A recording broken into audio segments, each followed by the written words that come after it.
Welcome to Elevate with Emily. I'm Emily Burnham.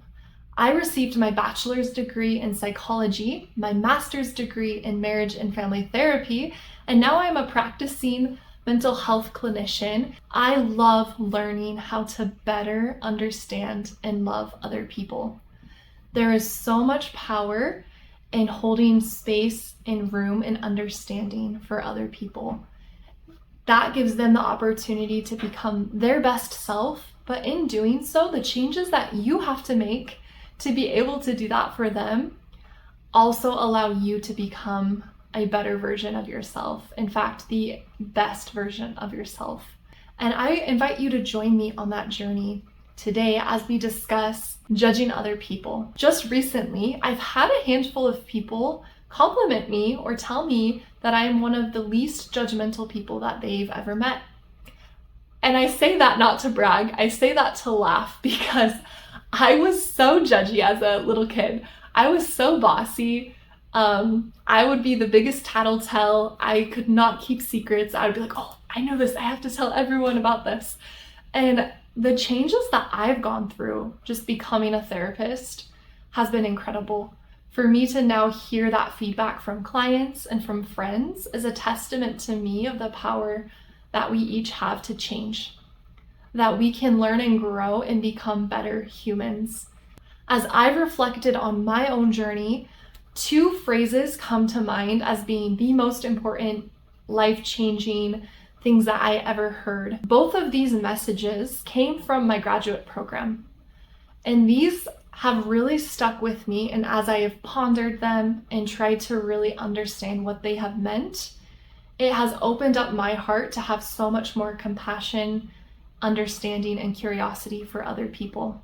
The first one is the phrase, all behavior makes sense in context. That means all people, what they do, everything makes sense and is understandable and is completely normal when you understand the context. If you think they're crazy, you don't understand their context or where they're coming from. If you get curious about it and know exactly how their childhood and previous experiences and background has shaped them, you would every single time, 100% guarantee, you would understand and go, this makes so much sense. Of course you're screaming or you're crying or you're hiding in this circumstance. Now that I know that background, oh my goodness, I understand. Working with clients over the last year and a half has taught me this principle is true every single time. No matter what presenting issue I see, when I understand where they have come from, what they have been through, their actions make sense every single time. The second very impactful message I heard was, hurt people hurt people. Not everybody who is hurting turns around and hurts someone else, but everyone who does hurt someone else is in and of themselves hurting. There can be so many reasons for this, and we might be so quick to judge them, but the fact of the matter is, one, if you knew their context, it might make a little bit more sense, right? But two, there is this innate need that we all have to be understood. And when we have gone through something very painful, hurtful, traumatic, there is this unconscious need and desire that we have for someone else to know and feel and understand what we experienced.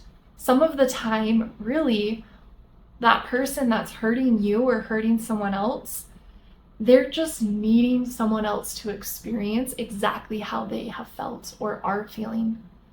And you might see this in the case of bullying, where a child who is abused at home and hurt at home and doesn't have an outlet, if they try to tell anyone and it gets back to their parents, then they get that much more hurt. They are so alone. They don't have a voice. And so one, they're modeling the behavior they see, and so they act accordingly. But two, they also just need to desperately be understood, even if that means hurting someone in the same way they've been hurt, just so that person can understand. And so that is them trying to meet that need to be understood. And what I love about that principle is when you look at the gospel of Jesus Christ, we have someone who has felt and experienced physically, mentally, emotionally, every pain, every sickness, every suffering, so that he knows exactly what we're feeling and how to help us. And that is a beautiful principle where we can turn our hurt and pain over to the Savior instead of trying to hurt other people with it. All human beings have the same needs and fears. We all, no matter what region of the world you're from, need to be loved and we need to belong. And we all fear being rejected or abandoned, being told that we're unlovable, that we're not enough, that we're too much, that we're anything other than just loved and accepted. In context of that, the actions we do, our behaviors, are moves towards getting those needs met, or they're moves away from those fears. When there's a threat in the environment, we turn to these more extreme measures to deal with this extreme circumstance. And that's to get a need met and to protect us and to keep us safe.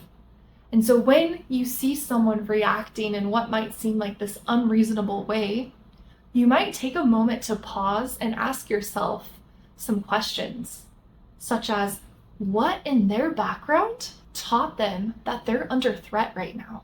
What message or core belief do they carry that perceives me or this environment as a threat, as unsafe? And when you can think about that, about this poor kid who was neglected or hurt or abused or traumatized, or this kid who was held to perfectionistic standards all the time, or these needs that were never met, and that desperation to get them met, to feel loved, to feel accepted, then you're gonna start to understand how, even though to you the environment or the situation seems normal, with that messaging they have, with that upbringing, it's very threatening to their security, to their sense of who they are, to the messages that they've heard all their life, that they're not enough, or that they're too much, or that no one will really love them. And so everyone's action tendencies make sense in context. They might look very different than yours, but you have the same action tendencies that you use when you're under threat or when you feel unsafe. You either overfunction and start trying to take more and more control. You might start to underfunction, give up your control, feel more helpless. Well, it doesn't matter anyways, is what it is, to the extremes, right? There's healthy moderation of being in control, and there's healthy moderations of being flexible and not in control. But we tend to go to those extremes in extreme unsafe circumstances.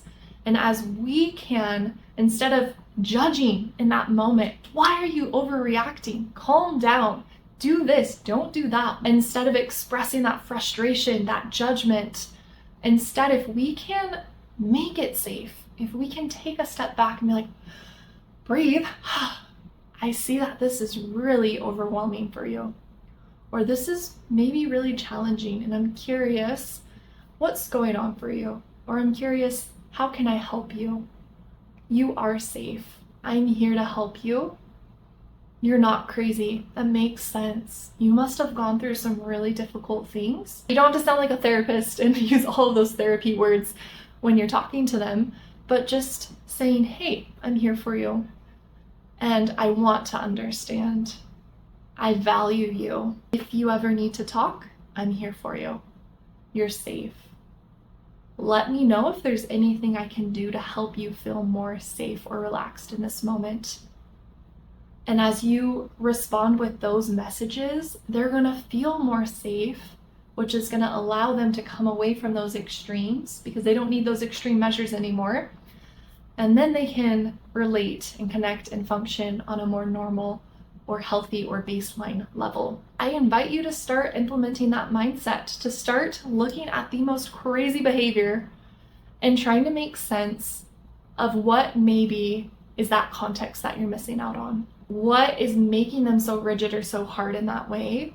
And it's probably their own trauma speaking, or their own hurt or abuse that they've gone through, or their own neglect. There's so many basic human needs that aren't met because no one is perfect here on earth. And so no parent is perfect. And so we all have growing and learning to do. Let me know your biggest takeaway, and if there's anything that really stood out to you that you would actually find helpful for not judging other people as much or as harshly. And as you are working on not judging other people, remember that that includes yourself. Don't be too hard on yourself, because you don't know what you don't know, and you're doing the best with what you do know. And you're doing your best to learn and know more so that you can do and be better with that knowledge. The fact that you are here and watching this video is a testament to that. Thank you guys for watching, and I will catch you in the next video.